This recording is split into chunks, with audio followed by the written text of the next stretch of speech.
Hi, my name is Mike Heiler, Operations Director of Flow-Rite Controls. Today, we're going to learn how to properly assemble, fit, and clean your Flow-Rite mask. So once you have your kit unpacked, you want to grab a pair of scissors and open your filter package. And you want to pull one filter out. When you have that filter, you want to wrap your insert, wrap the edges over the insert. Once you have that done, install the filter into your mask. Finally, take your elastic and just tie it in loops with overhand knots. Now that we have our mask assembled, I'll show you how to properly fit it. First, you want to pick the mask up by the side, not touching the filter. Put the lower band over your head and neck, the upper band around your head, generally above the ears.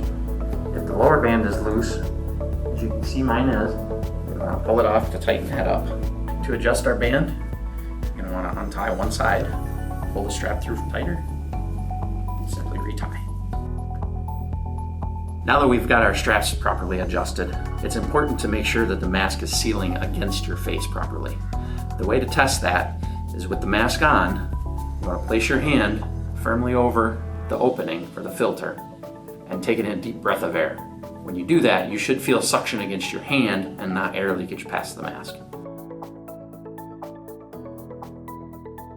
Now that we've shown you how to assemble and properly fit your mask, we wanted to go through the after-use care instructions. The first thing to do is remove the insert and get rid of the filter piece. Next, you can use a standard disinfectant wipe, or you can use paper towel and generic disinfectant.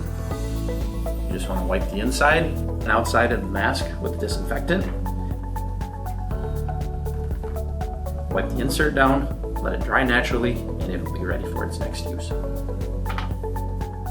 We've just gone through how to properly assemble, fit, and clean your mask. Thank you again for watching our video, and we hope you stay safe and stay healthy.